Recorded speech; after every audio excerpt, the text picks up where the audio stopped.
Hello আমার দুষ্ট প্রিয় মিষ্টি বন্ধুরা, তোমরা সকলে কেমন আছো? আশা করি তোমরা সকলে অনেক ভালো আছো। বন্ধু, আজ তোমাদের মাঝে নিয়ে আসলাম নতুন একটি লাগালাগির গল্প। বন্ধুরা, গল্পটি শুনলে তোমাদের দাঁড়িয়ে যাবে, তোমরা হাতের কাজ করতে বাধ্য হবে। তাই ভিডিওটি না টেনে শেষ পর্যন্ত গল্পটি দেখুন। চলুন বন্ধুরা, আর কথা না বাড়িয়ে গল্পটি শুরু করি। ভাইয়া, দারুণ খবর আছে। ঈশা আর ঈশান একসাথে বাড়ি থেকে বেরিয়েছে একটু আগে, অস্থির হয়ে লিমন। তাতে আমাদের কি লাভ? শান্ত কণ্ঠে ইমন। কি বলছো ভাইয়া তুমি? চলো আমরা ঈশানকে মেরে ঈশাকে তুলে আনি, তাহলে আমার স্বপ্ন পূরণ হবে, সাথে তোমারও। আহ লিমন, তুই আমার সব প্ল্যান ভেস্তে দিবি? কি হচ্ছে দেখে যা। তোর থেকেও আমার ঈশাকে প্রয়োজন বেশি। তোর তো ঈশাকে সর্বোচ্চ 1 সপ্তাহ লাগবে, কিন্তু আমার ঈশাকে দিয়ে সবচেয়ে বেশি স্বার্থ উদ্ধার হবে। তাই সবটা সামাল দিতে ধৈর্য ধর। ধৈর্যর ফল অতি মিষ্টি। উফ, আর কত! ঈশা আর ঈশানকে দেখলেই মাথায় আগুন লেগে যায়। I swear I want Isha for one night if needed. চিন্তা করিস না, তোর চাওয়া তুই পেয়ে যাবি। পিচ ঢালা রাস্তা পার করে সাই সাই করে গাড়ি ছুটে চলছে।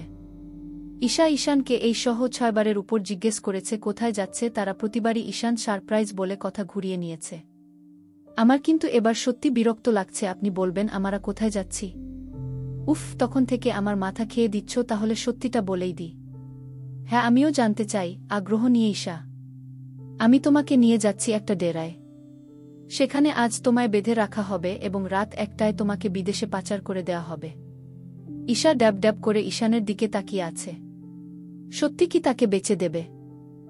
কি সত্যি আমাকে?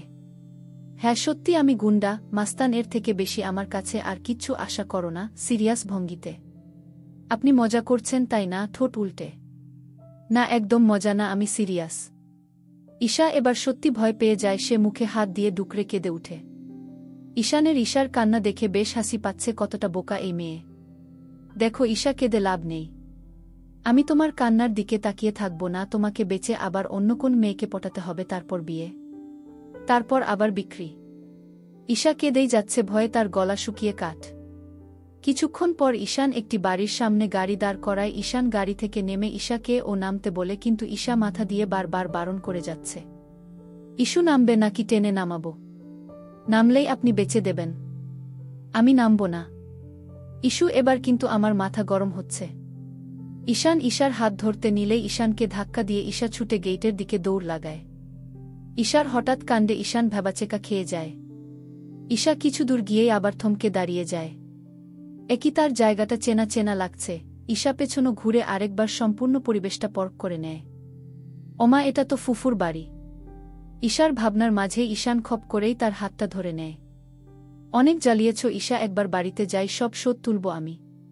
আপনি আমায় ফুফুর বাড়িতে আনলেন কেন? কেন বেচে দিতে? চলো ভেতরে যাই। ঈশা ঈশানের হাত টেনে ধরতেই ঈশা থমকে যায়।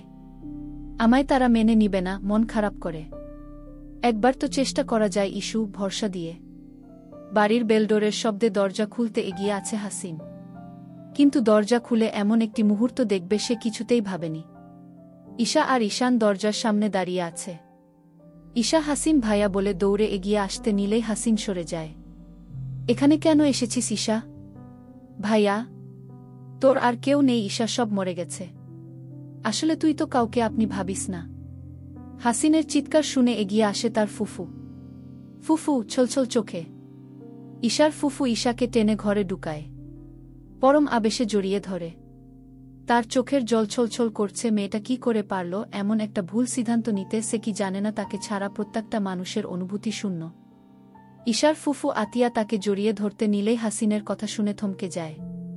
মা, তুমি কি ভুলে গেছো মামাকে দেওয়ার কথাটা? মুহূর্তেই আতিয়া থমকে যায়। তিনি ঈশার বাবাকে কথা দিয়েছেন কিছুতেই ঈশার সাথে যোগাযোগ রাখবে না। যদি তা না করে তবে তার একমাত্র ভাইয়ের মরা মুখ তাকে দেখতে হবে। ঈশা, তুই এই বাড়ি ছেড়ে চলে যা, আমরা তোর কেউ না। কঠোর হয়ে। ফুফু, এইভাবে বলছো কেন? তো কিভাবে বলবো? এবার মুখ খোলে ঈশান। দেখুন যা হয়েছে সবটাই অ্যাক্সিডেন্ট। আপনি ঈশাকে মেনে নিন। আমাকে একটু হলেও বিশ্বাস করতে পারেন। আপনাদের মেয়ের অমর্যাদা আমি করব না। বিশ্বাস? তোমাকে? তোমার মতো একটা গুন্ডা মাস্তানকে আবার বিশ্বাস? ঈশাকে উদ্দেশ্য করে, আর কখনো এই বাড়িতে আসবি না।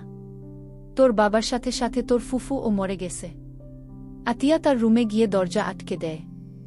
ঈশা সেই দিকে যেতে নিলেই হাসিন রাস্তা আটকে বলে, এদিকে কোথায় যাচ্ছেন আপনি? বের হন, বের হন। নিম্ন আয়ের একটা চাকরিজীবী ছেলেকে বিয়ে করতে কিচ্ছু বলতাম না, কিন্তু একটা রাস্তার কুত্তাকে বিয়ে না করলেও পারতি। হাসিনের শেষ কথায় মাথার রক্ত টকবক করে উঠে ঈশানের। কপালের নীল রক্তটা ফুলে দপদপ করছে। তার রাগ এতটা চড়ে গেছে যে সারা শরীর ঘেমে একাকার। ঈশান রাগ দেখিয়ে দেয়ালে একটা পাঞ্চ করে। সাদা ব্যান্ডেজ মোড়ানো হাতটায় আবারও গড়িয়ে রক্ত পড়তে শুরু করে। ঈশানের এমন কাণ্ডে হাসিন আর ঈশা শুধু অবাক হয়ে তাকিয়ে থাকে। ঈশান তার হাতের ওয়াচটা খুলে কাচের ডাইনিং টেবিলের উপর শব্দ করে রাখে। পরনের ব্লেজারটা খুলে চেয়ারের উপর রাখে। কপালের সামনে আসা অবাধ্য চুলগুলোকে পেছনে ঠেলে সামনে নিতে থাকে। হাসিনের দিকে শান্ত দৃষ্টিতে তাকিয়ে বলে, আপনার মাকে ডাকুন। ঈশানের দৃষ্টি শান্ত হলেও চোখের মণিতে যেন আগুন ঝরছে। ঈশানের দৃষ্টিতে কিছুটা ভয় পেয়ে যায়। হাসিনের কোনো রেসপন্স না পেয়ে এবার ঈশান ধমকে বলে, আমি বলেছি আপনার মাকে এখানে উপস্থিত করতে, কথাটা কি কানে যায় না আপনার? হাসিন কিছুটা ভয় পেয়ে যায়, তাই তার মাকে ডেকে আনে। ঈশান এবার সবার দিকে একনজর তাকিয়ে বলে, হাসিন ভাই, আপনি চাকরি করেন নিশ্চয়ই এস গ্রুপে, কি তাই তো? হ্যাঁ। তুই জানলি কি করে? ওয়েট, বলছি সব ওর পাবে। তোমার সাথে যারা কাজ করে তাদের বেতন কত? 2,025,000। কিন্তু তোমার? সব মিলিয়ে 3,035,000 পড়ে।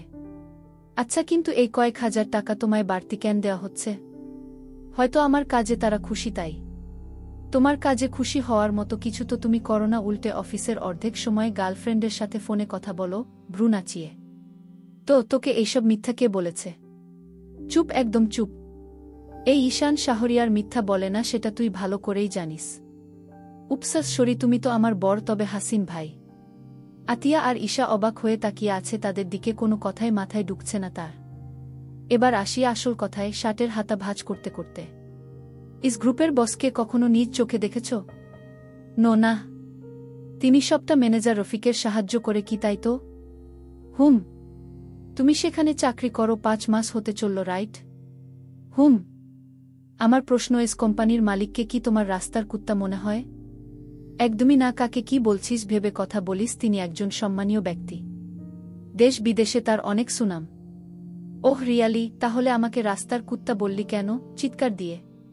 তার সাথে তোর অনেক তফাৎ, সে একজন। ওয়েট, তার সাথে তোর সম্পর্ক কি? ব্রুকুচকে ঈশান হাসিনের কথা শুনে উচ্চ শব্দে হাসতে থাকে। তার কাছে আজকের বিষয়টা যেন বেশ মজাই লেগেছে। সেই এস গ্রুপের মালিকের নাম জানিস? ব্রুকুচকে ঈশান। কেন নয়, এস গ্রুপের মালিক ঈশান শাহরিয়া। আর বলতে পারল না হাসিন। মুহূর্তেই তার মাথাটা পুরো ফাঁকা ফাঁকা লাগছে। তবে এস গ্রুপের মালিক এই ঈশান, কিন্তু কি করে? তুই ঠিক ভাবছিস।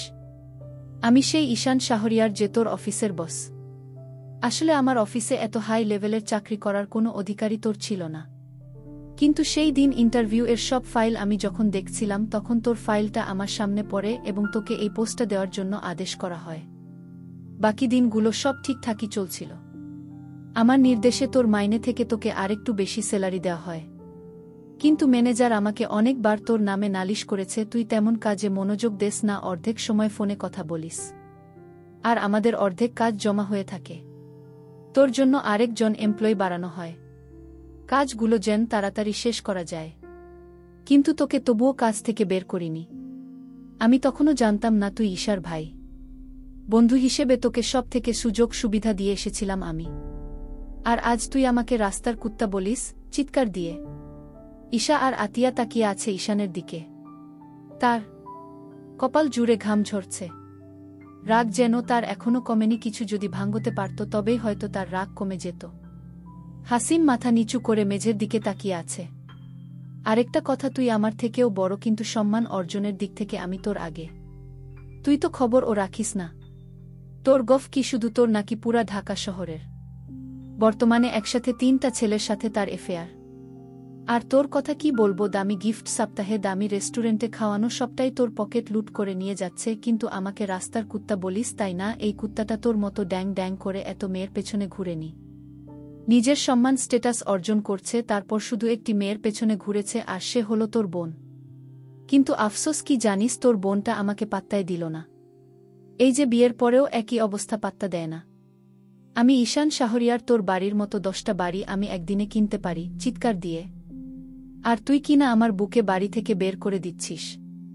ঈশাকে টেনে নিজের বুকের সাথে মিশিয়ে, আর শুন, ঈশার সাথে কথা বলতে এখন থেকে ন্যূনতম সম্মান দিয়ে কথা বলবি, কারণ সে মিসেস ঈশান শাহরিয়া, তোর অফিসের বসের বউ। ম্যাডাম ও বলতে পারিস। ঈশা মাথাটা তুলে ঈশানের দিকে তাকিয়ে আছে। ঈশানের ঘামে ভিজে যাওয়া শার্টের সাথে সে লেপ্টে আছে। তার নাকে আসছে অন্যরকম ঘ্রাণ, মনের জানান দিচ্ছে হাজারো অনুভূতির। গেলাম তোর বাড়ি থেকে। তোর মামাকে বলিস উপসরি, আমার সুরকে বলিস তার মেয়েকে যেন ক্ষমা করে দেয়। সম্পূর্ণ দোষটা আমার, কেননা আমি তাকে জোর করে বিয়ে করেছি, আর আজ সবার কাছ থেকে এত দূরত্ব আমার কার নেই। ঈশার হাত ধরে বাড়ি থেকে বেরিয়ে যায় ঈশান। রাগে এখনও তার শরীর থরথর করে কাঁপছে। একটি নদীর পাড়ে শান্ত হাওয়ায় গা ভাসিয়ে দিচ্ছে ঈশান। তার পাশে বেঞ্চিতে বসে ফ্যাচ ফ্যাচ করে কেঁদেই যাচ্ছে ঈশা। ঈশান প্রায় 10 মিনিট থেকে তার কান্না থামাতে উঠে পড়ে লেগেছে, কিন্তু কান্না থামানোর নামই নিচ্ছে না। হুট করেই এমন একটি কথা ঈশান বলল যে ঈশার কান্না উধাও। ঈশা, আমি সিদ্ধান্ত নিয়েছি, বাবা হব। তবে তোমার বাবা নানাভাই হবে, নাটক সিনেমার মতো সবাই তখন নাতি বা নাতনির উছিলায় আমাদের মেনে নেবে। ঈশা লাফিয়ে বেঞ্চি থেকে নেমে যায়। অবাক হয়ে ঈশানের দিকে তাকিয়ে থাকে। কি হলো, লাফালাফি করছো কেন? আপনি কি বলছেন, এইসব মাথা খারাপ? না, আমার মাথা ঠিকই আছে। না, আপনার মাথা ঠিক নেই, পাগল হয়ে গেছেন আপনি, দাঁতে দাঁত চেপে। হ্যাঁ, পাগল তো হয়েছি তোমার জন্য। উফ, অসহ্য। সহ্য কি? আমাকে বাবা হওয়ার সুযোগ করে দেবে না ঈশা? ঠোঁট উল্টে। পাগল আপনি কি বলেন এইসব? আর চোখে তাকিয়ে। ও, আমি বুঝেছি, তোমার লজ্জা লাগছে। লজ্জা পেতে হবে না। নাকি বাচ্চা হলে তোমার আদরের ভাগ কমে যাবে, তাই তুমি বাচ্চা চাও না? ভ্রু কুঁচকে। দেখুন, আমার এখন মজা করতে ভাল লাগছে না। নদীর ঢেউয়ের দিকে তাকিয়ে আছে দুজনেই। দুজনের মনে চলছে হয়তো ভিন্ন রকম ভাবনা। ইস্যু, তোমার এক্সামের দেরি আর কিন্তু বেশি নেই। কাল থেকে তোমার কলেজ যাওয়া প্রয়োজন। ঈশা চকিতে তাকায় ঈশানের দিকে। সে ভেবেই নিয়েছিল তাকে হয়তো আর পড়তে দেওয়া হবে না। আমি আমার পড়ালেখা চালিয়ে যাব। অবশ্যই চালিয়ে যাবে। আমি দুনিয়া চষে বেড়ালেও পড়ালেখা আমার ঠিক ছিল। এক কথায় স্কুল, কলেজ, ভার্সিটি লাইফে আমি ছিলাম অলরাউন্ডার। সেই ঈশান শাহরিয়ারের বউ যদি ফেলটুস হয় তাহলে আমি মেনে নেব না। তাহলে সত্যি কাল ভার্সিটিতে যাব, খুশিতে গদগদ হয়ে। হ্যাঁ, অবশ্যই যাবে। তবে ভেবো না তুমি উড়ন্ত পাখি। বেশে আবারও উড়ে বেড়াবে। তোমার জন্য আলাদা আমার স্পাই টিম আছে। তারা আগে যেমন তোমার উপর নজর রাখত, এখনও রাখবে। ভার্সিটির কোথায় কোনো কোনায় তারা আছে, তুমি বুঝতেও পারবে না। হয়তো তুমি ক্লাস করছো, তোমার 2-3 হাত পেছনেই তারা বসে আছে, এমন হতে পারে। বাঁকা হেসে। তাই সাবধান, এমন কিছু করবে না যাতে আমি আরও খারাপ বনে যাই। বেচারি ঈশা মনের মাঝে উড়ন্ত সব আশা আকাশের তারার মতো খসে গেল। পরের দিন সকালে ঈশা ভার্সিটি যাওয়ার জন্য দুজনে একসাথে তৈরি হয়। ঈশা নর্মাল লং রাউন্ড জামার সাথে তার লম্বা চুল উঁচু করে জুটি করে ছেড়ে দেয়। তারপর উপর দিয়ে ওড়নাটা সুন্দর করে মাথায় দিয়ে সবটা কমপ্লিট করে। কিন্তু ঈশান যখনই তার এই সাজ দেখে তখনই চিৎকার দিয়ে ছুড়ে দেয় আরেকটি বাণী। বাইরে যেতে হলে এখন থেকে হিজাব করে যাবে, গম্ভীর কণ্ঠে। আমার কাছে কোনো হিজাব নেই, আর আমি কখনো হিজাব পরিও না। তাই বাঁধতেও পারি না। জানতাম এমনটা হবে, তাই শাড়ির সাথে সাথে হিজাব বাঁধাও শিখে নিয়েছি। চোখ উল্টে। হ্যাঁ, কাভার থেকে হিজাব নামাতে নামাতে। আমি পরব না। যদি হিজাব না বাঁধো তবে বাড়ি থেকেও বের হতে পারবে না, এটাই আমার শেষ কথা। রেগে ঈশা মুখ ফুলিয়ে বাধ্য মেয়ের মতো ঈশানের সামনে দাঁড়ায় আর নিজের হাতে সুন্দর করে হিজাব পরিয়ে দেয়। বেশি করে সেপ্টেপিন দিয়ে দিলাম, খুলে যাবে না আর, আশা করি। প্রথম আনেজি ফিল লাগবে, বাট পরে ঠিক হয়ে যাবে। হ্যাঁ বুঝেছি, মুখ ভেঙ্গোছে। কিন্তু আমি তো বুঝি না। কি বুঝেন না? হিজাবে তোমায় আরও সুন্দর লাগছে। এবার আমি কি করি? ছেলেদের নজর সহজেই পড়ে যাবে তোমার উপর। ওহ গড, আমি এবার কি করি? মনে মনে। কি হলো, কথা বলছেন না কেন? না কিছু না, চলো। হুমা।